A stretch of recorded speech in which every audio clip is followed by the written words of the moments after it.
orar.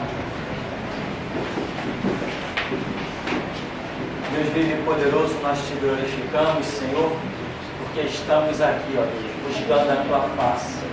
Não viemos em busca do ouro nem da prata, viemos em busca da tua palavra, da tua vontade, da tua glória, da tua redenção.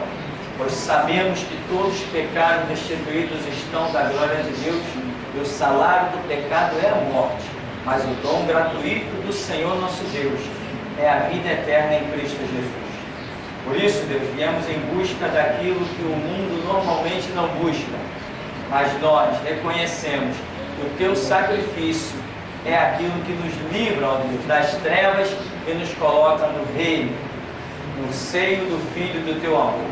Por isso, nesta manhã, ó Deus, acrescenta-nos conhecimento, com o qual tu mesmo possas contar para glorificar o teu santo nome através de nós.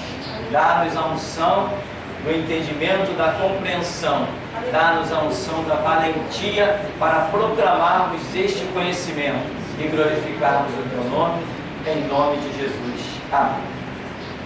Vamos então de volta à nossa página 41. Nós estávamos falando na aula passada sobre esclarecimentos.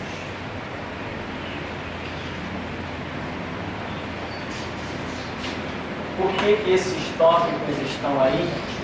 Eles estão aí justamente para isso. Esclarecer. Porque a cegueira da igreja chegou a um ponto que, sem conhecimento, o povo perece. Muita gente não tem ideia o quanto perece um povo sem conhecimento. Muita gente não tem ideia. Ontem eu recebi 3 e-mails da mesma pessoa. O primeiro dizia assim: é que os e-mails, quando chegam, eles chegam fora de ordem. O último fica no lugar do primeiro, né? Não sei se existe uma configuração diferente que pudesse mudar isso, mas à medida que você vai recebendo e-mail, os mais recentes vão ficando na frente. Então, o que seria o último dele dizia assim: pastor, eu queria saber sobre esse tal Claudinei, o testemunho dele. Eu queria saber sobre uma pregação sua, não sei qual. Aí eu falei assim: olha, irmão, eu não conheço nenhum ex-pastor chamado Claudinei que tenha um testemunho. Eu mandei educadamente. Quando eu abri os outros 2 e-mails do cidadão, era um desses escravos da Igreja Universal do Reino de Deus, furioso. Já tinha mandado 2 e-mails daqueles, eu nem dei resposta. Simplesmente apaguei os e-mails dele. O que acontece? As pessoas não têm nem noção de que não tem conhecimento. O cidadão poderia simplesmente dizer assim: não, peraí, eu vou examinar esse negócio. Por quê? Porque eu nunca li a Bíblia. Então vamos ver o que a Bíblia diz. Eu tenho que primeiro ler a Bíblia, para depois saber quem está falando a verdade e quem está falando a mentira. Eu não posso querer apedrejar logo de cara alguém que tenha uma opinião contrária à minha. Né? Lembra o que Nicodemos disse para Caifás? Ora, porventura a nossa lei condena um homem sem primeiro ouvir? Então, eu não posso apedrejar uma pessoa apenas porque ela tem uma opinião diferente da minha. Não posso condenar uma pessoa apenas porque tem uma opinião diferente da minha. Eu tenho que ir para a Bíblia. A Bíblia é a verdade e não eu. Eu não sou a verdade. Então as pessoas, por exemplo, os escravos da Universal, da Graça, da Mundial, que diga-se de passagem, essa Mundial já está atacando os interiores também. Esses escravos dessas denominações, eles seguem a coisa cegamente. Faz a corrente, faz a campanha e faz todos os rituais que se manda fazer, como antigamente quando pertencíamos à macumba, à quimbanda, à umbanda. O pai de santo ditava um ritual e nós fazíamos. Hoje pessoas estão dentro dessas igrejas da mesma maneira. A campanha da vitória de 2010, opa, escravos, e por aí vai. Então, essas pessoas são aquelas pessoas que dificilmente encontrarão a vida que há em Jesus Cristo, porque tem um espírito de autocrítica sem ter um espírito de autoexame. Elas não se preocupam em examinar. Por exemplo, uma vez eu tive um meio debate com uma mulher da Universal, e ela, querendo questionar muito, eu disse assim para ela: Mica, você já leu a Bíblia? Ela disse assim: não, ninguém nunca leu a Bíblia toda. Eu falei assim: não, então vamos fazer o seguinte: você já leu o Novo Testamento? Não. Você já leu os Evangelhos de Mateus, Marcos, Lucas e João? Não, tudo não. Eu falei: tá bom, vamos resumir. Você já leu Mateus? Não. Eu falei: o que você quer discutir comigo? Você nunca nem leu Mateus? Há quanto tempo você está na igreja? Uns 6 anos. Eu falei: você nunca leu Mateus? O que você quer discutir comigo? Falei na época, eu falei assim: eu tenho 18 anos que eu leio e estudo Bíblia. Como é que eu vou perder meu tempo de discutir contigo? Se você nem nunca Mateus você leu. Está arriscado eu perguntar se você já leu o primeiro capítulo de Mateus e você também me responder que não. O que você quer discutir comigo? Então, é isso que existe nas pessoas. Elas querem seguir a Deus fora das regras de Deus, que é a Bíblia. Então, esses textos que eu coloquei aqui na apostila são textos de muita polêmica no meio evangélico. Textos que criaram problemas que não seria necessário ter sido criados. Como nós vimos já aí, o das vestes, né? Tem aí o do véu. O que acontece com essa história do véu? Hoje, você ainda encontra culturas como, por exemplo, os muçulmanos, né? Aquela área ali do islamismo, que ainda sustentam essa cultura de cobrir o rosto. Hoje, isso tem, para eles, um caráter religioso.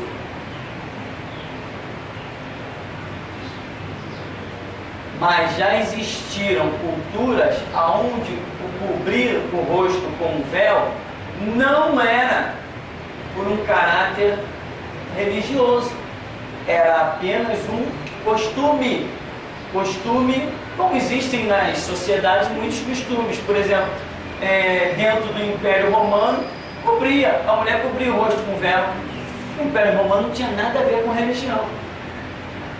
Então Paulo, né? Inclusive tem aí o texto de Paulo, 1 Coríntios 11, de 1 a 10, né? Que muita gente se baseia: irmão, tá vendo? Tem que se cobrir com véu. E muitas irmãs defendem muito isso. Aí eu digo assim: mas Paulo também disse, as irmãs que fiquem caladas na igreja. Meu irmão, o semblante muda, o rosto falta pouco cai lá no chão, né? Porque o mesmo Paulo está dizendo cobre com véu, todo mundo defende. Mas o mesmo Paulo está dizendo assim: mulheres, não permito que falem na igreja, calada. Aí ninguém gosta. É o mesmo Paulo, é o mesmo homem de Deus, é o mesmo ungido, usou a mesma pena e o mesmo papel. Então, Paulo, quando fala isso aqui, nós temos que ver que ele está dentro de uma cultura e temos que entender de uma vez por todas que o apóstolo Paulo não é homem com autoridade para dar para a igreja de Jesus Cristo mandamentos. A falta desse entendimento assassinou a vida espiritual de muita gente, simplesmente por não compreender que o apóstolo Paulo não era um homem, como nenhum homem na face da terra nunca foi, com autoridade de dar mandamento para a igreja de Cristo. O único com autoridade para dar mandamento para a igreja é o fundador da igreja, que é Cristo. Lógico, o resto, todos nós somos discípulos de Cristo e nunca, jamais, autoridade suficiente para implantar regra na igreja de Jesus Cristo. Então Jesus Cristo falou para alguém se cobrir com véu? Não, então não interessa o que Paulo diz. Se ele disse contrário a Cristo, ele está errado, ponto final. Ou Paulo não errava, por acaso ele tem a infalibilidade apostolar. Isso aí é coisa para católico, que homem não falha, tudo que homem faz é perfeito, né? Embora eu já participei de uma junta, uma organização, onde cuida de papéis jurídicos, e tinha lá algumas pessoas que compunham um quadro funcional, diretoria, e uma vez o tal do bispo, que era o líder lá, pegou um menino de 16 anos, transformou ele em bispo. Tacou lá um azeite no cabelo do rapaz e transformou ele em bispo. Ele disse que o homem era muito ungido, não sei o quê, o rapaz era muito ungido, que tinha visão, que tinha isso. Qual o motivo? Só porque alguém tem visão, já então dá título para ele? Visão cega da igreja. Aí quando me falaram isso, eu falei assim, não, negativo, inaceitável. Como é que um rapaz de 16 anos pode estar à frente de uma igreja, dirigindo uma igreja? Aí me disseram assim, então você acha que o bispo falhou, o bispo cometeu um erro, o bispo errou? Eu falei, errou. Olha, quando eu falei que o bispo errou, a pessoa que estava conversando comigo, seu semblante mudou, porque para ela, o bispo da junta era infalível. Tudo que o camarada fizesse, foi Deus que fez. Isso é coisa para católico, isso não é coisa para crente. Ou então para crente cego igual católico. Porque nós não admitimos, nós não atribuímos infalibilidade ao homem. Homem falha, por isso existe o perdão. Justamente porque nós falhamos. Por isso existe a misericórdia de Deus. Justamente porque nós falhamos. O onisciente, onipotente é Deus. Então, só a falta desse entendimento de que Paulo não é autoridade para criar mandamento, já sepultou, já matou muita gente por aí. Eu conheci pessoas de Assembleias de Deus, nos bons tempos, que tinham ministérios tremendos, gloriosos, e que Deus queria contar com a vida dessa pessoa, Rio de Janeiro, Brasil e mundo afora. Mas a pessoa achava que todos aqueles que não usassem saia arrastando, né? Que não usassem a seu terno, sua gravata, sua enforcadura, todos aqueles que não se vestissem daquela maneira, então Deus não estava no meio dessa gente, porque era bíblico na cabeça da pessoa que se vestissem de tal e tal forma. E o resultado? Que Deus queria empurrar a pessoa para um mundo, para um reino sem barreiras denominacionais, mas a pessoa não aceitou. Ela perdeu o ministério, porque Deus não fica empurrando a vida toda. Eu nunca vi Deus empurrando nem mula, nem jumento empacado, né? Ele não fica a vida toda, meu irmão. Essa história de que, não, Jesus, qualquer hora eu vou te servir. Tá, a hora que você foi, não quer mais. Esse é o Deus que eu conheço. Então, mas a pessoa, não, eu só prego em Assembleia de Deus. Não, eu não entro nessas igrejas mundanas. O que era a igreja mundana? A igreja em que as pessoas não usavam saia arrastando no chão. Era a igreja mundana. Desde quando isso foi igreja mundana no conceito do Espírito Santo? Então, pessoas que hoje ainda passo eu por elas, e uma vida, irmão, sinceramente, no profundo do meu coração, uma vida que eu prefiro a morte do que ter a vida que certos crentes têm. Prefiro a morte, não quero acordar amanhã vivo se não estou falando a verdade.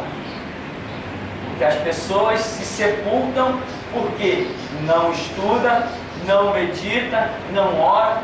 Quando você ora, meu irmão, a resposta vem, seja ela qual for que você precise.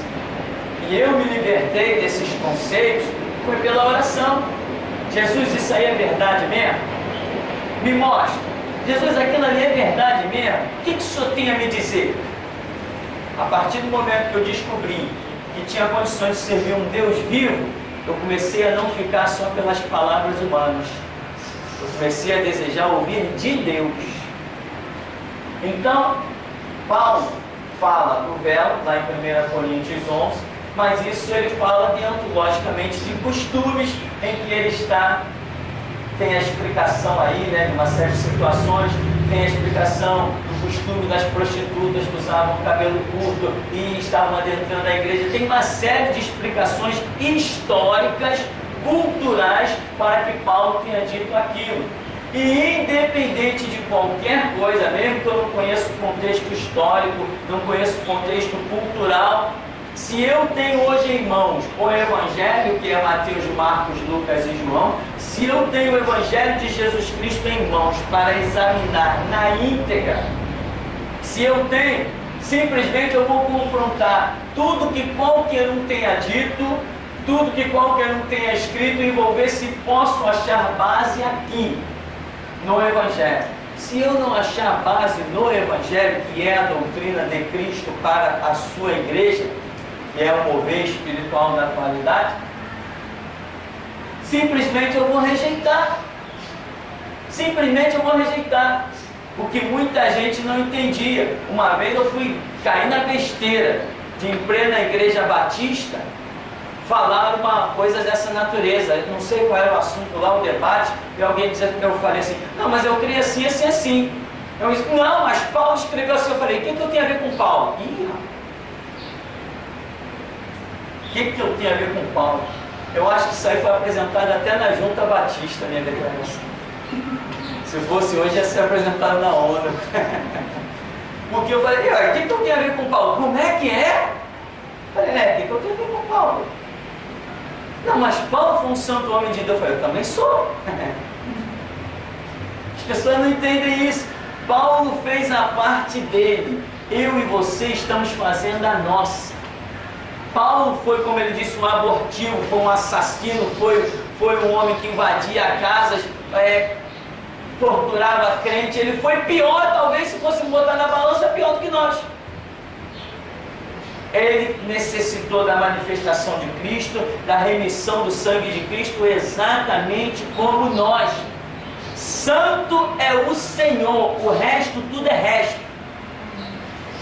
A falta dessa simples visão, desse entendimento, veio destruindo vidas. Homens de Deus que eu conheci nos bons tempos de Assembleia de Deus, homens de Deus com visões, revelações, profecias, autoridade, mas não conseguiam entender que Paulo era Paulo e Cristo é Cristo. Então, hoje, na verdade, você vê que as igrejas seguem muito mais Pedro, Paulo, Tiago e João do que Jesus Cristo. Hoje você acha o Evangelho segundo Paulo. E o Evangelho de Cristo, já foi. Tem inclusive uma igreja, as igrejas da predestinação, se baseiam exclusivamente em Paulo, dizendo até que Mateus, Marcos e Lucas e João são apenas livros, como é que dizem? Livros históricos para os judeus. Dizem apenas isso, quer dizer, um absurdo. Essa gente não herdará o reino de Deus. Estão simplesmente desprezando a palavra que traz a revelação da remissão no sangue do unigênito de Deus. Não herdarão o reino de Deus. Quem despreza o Evangelho, que é Mateus, Marcos, Lucas e João, vai para o inferno. Jesus falou, se alguém não crê nas minhas palavras, eu não julgo, mas as minhas palavras o julgarão no dia do juízo. Então hoje as pessoas não sabem fazer a distinção. Eu digo assim, onde está o Evangelho? O Evangelho é de Mateus até Apocalipse. Mas não é mesmo. Claro que não é. Então, esse entendimento, esse esclarecimento é importante para que muitas pessoas consigam ir adiante.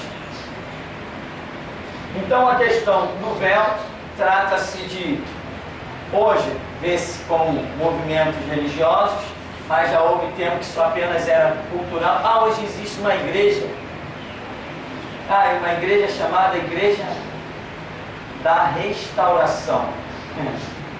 Que nome bonito para uma abominação. Igreja da Restauração. E parece, os adventistas estão usando véuzinho também? Eu acho que alguns segmentos sim. Tem alguns movimentos pentecostais que ainda usam véu. Qual é o nome daquela igreja que nós fomos? Sinais e Prodígios. Igreja evangélica, Sinais e Prodígios. Ainda tem sinais e prodígios usando véuzinho em pleno século XXI.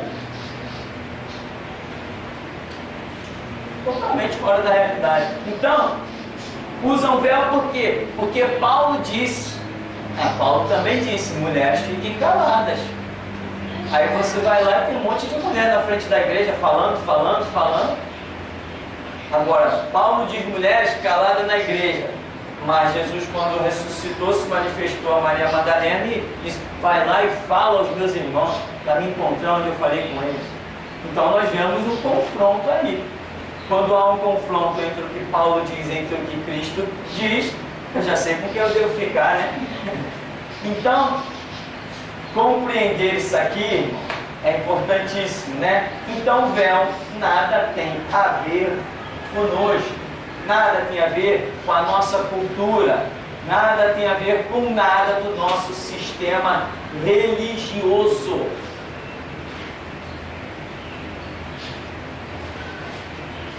Outro detalhe, então, na página 41, ainda no item 4,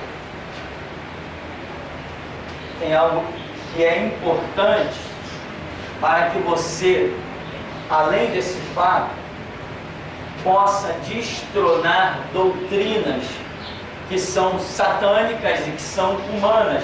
Por exemplo, diz que Jesus, o Filho gerado. Tem várias passagens bíblicas aí muito específicas, mas a tão mundialmente conhecida, João 3,16, que diz que Deus amou o mundo de tal maneira que deu o seu Filho. Quem é que disse isso? O próprio Senhor Jesus disse isso, que Deus amou o mundo e deu o seu Filho. E ele deixa muito claro que esse Filho é Ele. Porque ele diz assim, quando eu for levantado da terra, muitos atrairei a mim. Assim como Moisés levantou a serpente no deserto. Deus amou o mundo de tal maneira que deu o seu Filho, para que todo aquele que nele crê não pereça, mas tenha vida eterna. Só que esse Filho é unigênito. Este Filho é unigênito. Ora, para que esta palavra entrasse aí, isso aqui nós já sabemos que significa ser gerado. Se Jesus está dizendo de si mesmo que ele foi um filho gerado por Deus, e se ele está se classificando como filho, e então automaticamente ele está classificando Deus como pai. Ora, um pai vem primeiro do que um filho. Um filho tem que vir após um pai. E se alguém é gerado, como Jesus mesmo está se dizendo, e a Bíblia faz menção dos profetas a respeito disso, que Jesus é um filho gerado, se ele é gerado, então existe alguém que o gerou. Então, em duas expressões eu identifico a mesma coisa. Agora, o que eu consigo destruir aqui? Eu consigo destruir uma satânica doutrina que diz que o Pai e o Filho é a mesma pessoa. Porque aqui Jesus está sendo muito claro. Deus amou o mundo de tal maneira que deu seu Filho. E ele vai e mostra para Nicodemos que ele é esse Filho. Então, se existe um Pai, existe um Filho, eu estou diante de não de um, mas de dois. Então, essa doutrina que diz que o Pai e o Filho é um só, é satânica. E eles pregam isso, esses satanistas disfarçados de cristãos, pregam isso de tal maneira que as pessoas são levadas a crer nisso e acabou a história. E ainda acreditam que quem não crer desta maneira não será salvo. Um rapaz entrou em contato comigo no comecinho do ministério aqui, falou, eu soube, era um antigo conhecido, soube que você está com trabalho aí no Santo Cristo e tal. Falei, estamos com trabalho aí, e não, preciso conversar contigo. É uma questão de salvação. Uma questão de salvação? É, algo que está na Escritura que é uma questão de salvação. Eu falei, poxa, depois de 13 anos caminhando, alguém vem me apresentar uma coisa com a questão de salvação? Eu falei, tá bom, passa aí. Aí lá vem o cara. Não, porque o Pai e o Filho é uma pessoa só. Se não crê nisso, não tem salvação. Opa, peraí. Jesus Cristo disse que a salvação estava condicionada em crer que Ele, o Pai, por acaso fosse um. É isso que a Bíblia nos apresenta como fonte de salvação? Não é isso.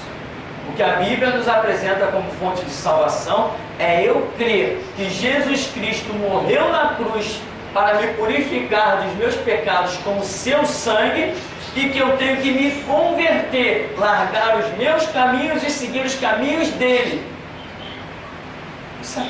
E nessa ideologia de Cristo, ele não enfatiza que quem não cresce que ele e o Pai fosse um, que não herdaria a salvação. Então, olha a que ponto um abismo chama outro abismo. A ponto da pessoa dizer, quem não crê que o Pai e o Filho são apenas um, não tem salvação. Quando na verdade a Bíblia não fala absolutamente nada disso. E quando vamos estudar, vemos que Pai e Filho não são um, são dois. Com toda a clareza. Ah, mas Jesus disse, eu e o Pai somos um. Tá bom, ele também disse para mim, eu estou em vós, vós estáis em mim. Cadê Jesus aqui? Quem está vendo ele? Quem olha para mim só vê eu. Ele falou, naquele dia vós entendereis que eu estou em vós e vós estáis em mim. Ora, eu estou em Cristo e Cristo está em mim. Mas eu e Cristo somos um? Somos um nos propósitos, nos objetivos, nas intenções. Eu e Cristo somos um. Agora, no ser, na essência existencial, eu sou eu, Cristo é Cristo. Assim também, né? Deus é Deus, Jesus é Jesus. Agora, o propósito deles, Pai, Filho e Espírito Santo, nós nos vemos num propósito único. E Jesus deixa isso claro. Eu e o Pai somos um, não é em numeral. O texto, pelo menos no meu entendimento, é muito claro de que é em propósitos, em obras. Explicando isso aí, o próprio Jesus dá uma resposta ao jovem Cristo, né? Bom é Deus, fazendo a distinção entre ele e o Pai, né? O jovem rico, né? Jesus diz, por que me chamas bom? Bom é um só, que é Deus. Também é algo que nós podemos compreender como sendo uma separação. Mostrar que Jesus é Jesus, o Pai é o Pai. Mas isso na Escritura, eu sinceramente, às vezes eu não sei, eu paro e penso e até oro. Por que certas pessoas se prendem a certas loucuras que na Bíblia são tão claras? Porque você lendo a Bíblia naturalmente, lendo, relendo, você nunca chega à conclusão de que o Pai e o Filho é um só. Isso nem passa pela tua cabeça. Naturalmente lendo a Bíblia. Depois de anos e anos que eu li a Bíblia, quando eu ouvi falar nessa doutrina que começou lá nos Estados Unidos, quer dizer, reavivou-se nos Estados Unidos, mas já era coisa antiga. Quando eu ouvi falar nisso, eu fiquei assustado. Eu falei, mas como? Eu já li o Evangelho tantas vezes, eu nunca cheguei a essa conclusão. Quais são os textos que essas pessoas se baseiam?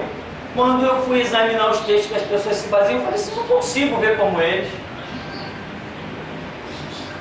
Não sei que intenção eles têm, que objetivos. Bom, então, aqui diz, em João 3,16 vemos o aparecimento da palavra Filho e unigênito. Se há filho, então há um pai. Se é unigênito, significa ter o mesmo código genético, ser descendente.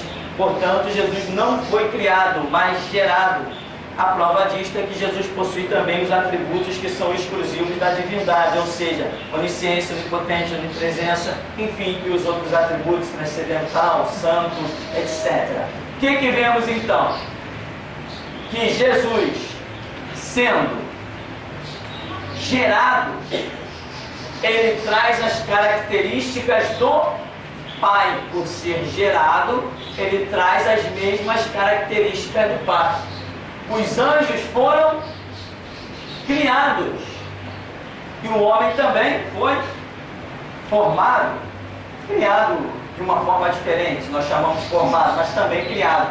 Então, os seres que foram criados pelo poder da palavra de Deus, não possuem os atributos de Deus, que são onisciência, enfim, a divindade, aquele dom, aquele domínio, aquele poder que nós classificamos como sendo da divindade. Por exemplo, Lúcifer não possui os poderes divinos. Os arcanjos, Gabriel, tem mais nome de anjo aí? Miguel, não possuem, eles foram criados, porém Jesus foi gerado. Então, automaticamente, por Deus tê-lo gerado de si, Jesus traz o DNA espiritual de Deus. Então ele é todo poderoso em si mesmo. Ele tem poder, porque ele foi gerado, ele não foi criado. Deus não disse assim: vou fazer aqui um ser que esse vai ser o meu filho. Se Deus tivesse feito isso, esse aqui é meu filho, eu criei esse como meu filho, é o primeiro de todos os anjos. Ele não teria o poder que tem. Mas como Deus não o criou, Deus o gerou. Como? Eu não sei, acredito que nunca vou saber, mas que a Bíblia diz que ele foi gerado, foi gerado. Inclusive tem uma passagem aí que diz, a de 1 João, capítulo 5, verso 1, diz que todo aquele que ama o que dele é nascido, também ama o que dele é gerado. São passagens muito claras. Tem a outra de Hebreus e do Salmo 2, né? Tu és meu filho, eu hoje te gerei. Então, a Bíblia é específica. Mas, pastor, e se eu não crer que Jesus foi gerado, isso vai alterar em alguma coisa a minha salvação, a minha caminhada espiritual? Não, não vai alterar em absolutamente nada. Mas, quando você tem essas informações, você consegue combater as doutrinas malignas que existem por aí. Então, isso é mais para os seus próprios passos espirituais, sem se preocupar nem de estar provando nada para ninguém. Você já tem a prova para você mesmo. Porque muitas coisas tentam te derrubar. Pastores tentam te derrubar para te levar para a igreja deles, porque quanto mais gente, mais dinheiro, né? Quanto mais gente, mais mão de obra para comprar o kit do livro, o kit do CD, a revistinha impressa não sei aonde. Quanto mais gente, mais poder, dizem eles. Então, sempre vai aparecer alguém na sua frente com uma ideia louca, mas a ideia louca, ela só é louca para quem é sábio. Se alguém se apresenta com uma ideia louca diante de você, mas você não tem sabedoria, o que é sabedoria? Sabedoria é o conjunto de informações. Isso é o que gera sabedoria. Um conjunto de informações faz uma pessoa sábia, entendida, esclarecida. A ideia pode ser louca, mas se você não tem sabedoria, a ideia louca passa a ser para você a coisa mais maravilhosa do mundo. Porque todos nós andávamos como cegos. Naquilo que eu sou cego, o diabo tem aí uma oportunidade de tentar me seduzir. Mas naquilo que eu sou esclarecido, acabou para ele. Hoje não tem crente aí perdendo a fé porque diz que viu um objeto voador não identificado? Tem. Não, eu vi, existe vida do outro planeta, eu vi passar uma nave, não, eu vi a filmagem, eu vi isso, eu vi aquilo outro. Tá bom, eu já falei que eu posso ver até um disco voador do tamanho do Maracanã, descer em plena Praça 11 e os ET saindo. Ainda assim eu não creio. Porque é uma questão de ter já a informação precisa, que já se processou dentro de você. Mesmo que você veja, tu diz assim, eu estou vendo, mas não é real. Eu não posso nem explicar, mas que não é real, não é real. Isso é o que gera um conjunto de informações. Então, irmão, o que nós fazemos aqui, e não é feito em nenhum outro lugar, você nunca vai achar uma apostilinha dessa. É por isso que Deus está contando conosco, e essas apostilas já estão em tudo que é canto. Temos essa apostila, na África, em todos os estados brasileiros, parece que já tem dessa apostila rodando, e está disponibilizada na internet, muita gente está baixando ela gratuitamente. No Japão tem, nos Estados Unidos tem, sabe-se lá se alguém já até não traduziu ela para outros idiomas.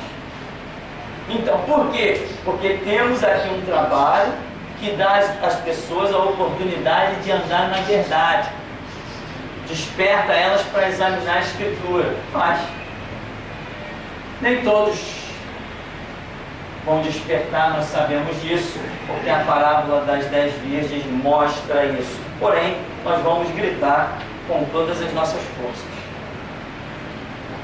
Nós temos ainda no item 5 outro detalhe, apenas a título de esclarecimento, que fala rebelião de Lúcifer, onde nós temos duas passagens bíblicas que nos falam da mesma rebelião, que é Isaías 14 e que é Ezequiel 28. São duas passagens bíblicas aí na página 41 que falam da mesma situação. Aí nós vemos quando lá em, parece que é o texto de Ezequiel, né? Ou de Isaías, que diz: serei semelhante ao Altíssimo, habitarei nas bandas do norte, né? Acima das estrelas do céu me colocarei. Quando, eu quero frisar, quando aparece a palavra que o diabo, nesta profecia que Deus deixa, o diabo está falando de ser semelhante ao Altíssimo. Isso aí é quando nós então conseguimos identificar que houve realmente uma rebelião no céu. E hoje nós temos respostas de quem é o tranca-rua, né? Resposta para o delegado Henrique Pessoa, né? Quem é o tranca-rua? Quem é a Pomba Gira? Quem é a Maria Mulambo? Diga-se de passagem, uma pessoa possuída por Maria Mulambo é um horror, né? Até o fedor que os demônios conseguem impregnar na pessoa é uma coisa fora do comum. Quem é o Sete Capa? Quem é o Sete Flecha? Tem mais nome de caboclo aí? Quem é o Preto Velho? O camarada é velho, mas não morre. Já tem um bom tempo que ele é velho. Quem é? Tem mais. Quem são os Exus, né? Aqui também é um Exu, tranca-rua. É um dos líderes que atua aí pelo Rio de Janeiro. Então, quem são essas entidades espíritas? São anjos caídos, ou seja, são aqueles que participaram da rebelião de Lúcifer. Então, está falando em Isaías, em Ezequiel e também em Apocalipse. Então, Lúcifer rebelou-se e os anjos que aceitaram a sua rebelião se transformaram em anjos caídos porque foram expulsos das regiões celestes. Então veja, você, pelo conhecimento de certos detalhezinhos da Escritura, você começa a achar respostas. Porque eu, quando era frequentador dos terreiros de macumba, né, eu questionava. Por quê? A minha mãe dizia que a minha bisavó se consultava com o Exu Tranca-Rua. A minha avó se consultava com o Exu Tranca-Rua. Minha mãe se consultava com o Exu Tranca-Rua. Eu estou ali diante do Exu Tranca-Rua. Eu falei, esse camarada vive muito. De geração em geração o camarada está aí. Como pode isso? Isso não muda? Então a mente começa a buscar respostas. Tem gente que não, tem gente que está nem aí, né? O cara vai passando de geração em geração, vai vivendo, ele está nem aí. Então a mente, pelo menos a minha, começava a buscar respostas. Eu não aceitava. Eu olhava para uma árvore, aquela árvore ali vive 120, 150 anos. Um homem tão mais importante, com 60 anos está morrendo. Isso mexia muito com a minha cabeça. Então, eu dizia assim, poxa, como que esses espíritos, que hoje eu digo, né? Espíritos satânicos, servos do diabo, que habitam na Umbanda, Quimbanda, feitiçaria, bruxaria. Eu estou enfatizando isso, que isso vai para a internet de presente para a Comissão de Intolerância Religiosa. Vocês acham que tem que me prender? Tem disposição? Vem e me prende. Mas que diabo vai cantar de galo aqui? Não vai. Então, essas entidades todas, nós achamos a resposta. Eram anjos caídos, que se rebelaram e foram expulsos. Perderam o brilho da sua glória e vieram para a terra para destruir a criação de Deus. Primeira investida deles contra o homem, que é considerado pela Escritura como coroa da criação divina. Então, nós, por detalhezinhos que estudamos, não é? Eu li, não sei o que. Não, estudamos, pesquisamos, examinamos dicionários, enciclopédias, fomos em busca da palavra, como se percebe uma preciosa pérola. Nós chegamos à conclusão de quem são esses. 7 Capas, 7 Flechas, Companhia Limitada, que atua lá no terreiro dos seus delegados, dos seus promotores, dos seus juízes, dos seus senadores, quem mais? Dos seus deputados, esses mesmos que eles oferecem seus garrotes para ganhar a eleição, entendeu? Então, esses são anjos caídos, a Bíblia mostra isso. E lá em Gênesis, nós, quando vemos aquele questionamento de que, ora, a terra tornou-se sem forma e vazia, e nós sabemos que pela onisciência de Deus esta terra não poderia tornar-se sem forma e vazia, não tinha lógica, porque Deus cria tudo perfeito da maneira como Ele sempre projetou, sem necessidade de um retoque, de uma recriação. Então, quando vemos lá em Gênesis 1, e que a terra tornou-se sem forma e vazia, nós detectamos que o que gerou essa terra caótica foi a grande luta entre anjos e demônios. Milhares e milhares de anjos e demônios lutando pela conquista do terceiro céu. Então, conhecer que Isaías, Ezequiel e Apocalipse falam dessa rebelião é importante para entender outras coisas que nos cercam e outros detalhes da Escritura também. Então aí, mais uma vez frisando a palavra semelhante, em que o diabo diz, né? Serei semelhante ao Altíssimo. Isso é interessante porque, como eu sempre falo, ser semelhante não é ser igual. Ser igual é ser igual. Isto é igual àquilo, acabou a história. Agora, quando eu digo isto é semelhante a isso, significa que tem nisto alguma diferença.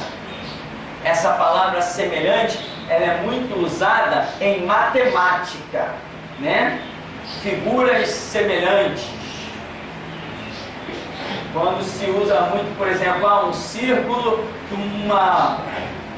com um diâmetro, distância de um ponto a outro da circunferência, se chama diâmetro. O diâmetro é x, mas eu tenho outro círculo com um diâmetro que é x menos 2, por exemplo. Então aqui eu não tenho figuras iguais, eu tenho figuras semelhantes. A mesma coisa quando eu faço um triângulo maior e um triângulo menor. Eu não tenho figuras iguais. Eu tenho figuras semelhantes, elas diferem no tamanho, diferem de algum dos seus pontos, alguma das suas grandezas sofre alguma diferença. Isto é semelhante. Então, quando o diabo diz assim, serei semelhante ao Altíssimo, então ele sabe, ele tem entendimento, ele tem inteligência, ele tem compreensão de que ele não pode ser igual ao Altíssimo. Ele sabe que ele foi criado por Deus, jamais poderá se equiparar à glória que ele está vendo do Criador. Porém, nós entendemos, como Jesus falou, o Pai é maior do que eu. Então aqui temos Deus, aqui temos Cristo. Jesus falou, o Pai é maior do que eu. Ele não falou? Então Jesus é igual a Deus? Ele é semelhante. Aí o diabo diz, eu serei semelhante ao Altíssimo. Ele quer o lugar de Deus Pai, Criador? Não, ele quer o lugar daquele que lhe é semelhante. A rebelião de Lúcifer, no que eu creio, foi visando tomar o lugar de Jesus Cristo, porque ele sabia, ou desconfiava, ou quem sabe lá o quê? Que haveria um plano em que Jesus um dia herdaria o que hoje ele tem herdado. De alguma maneira o diabo, que andava no meio das pedras afogueadas, que era o aferidor de medidas, o que tinha os seus pífaros, ou seja, aquele que tinha uma função muito importante, pelo que entendemos no louvor. Algo muito importante para Deus é o louvor. O diabo identificou de alguma maneira que havia um projeto glorioso para a vida do unigênito de Deus, que era Jesus Cristo.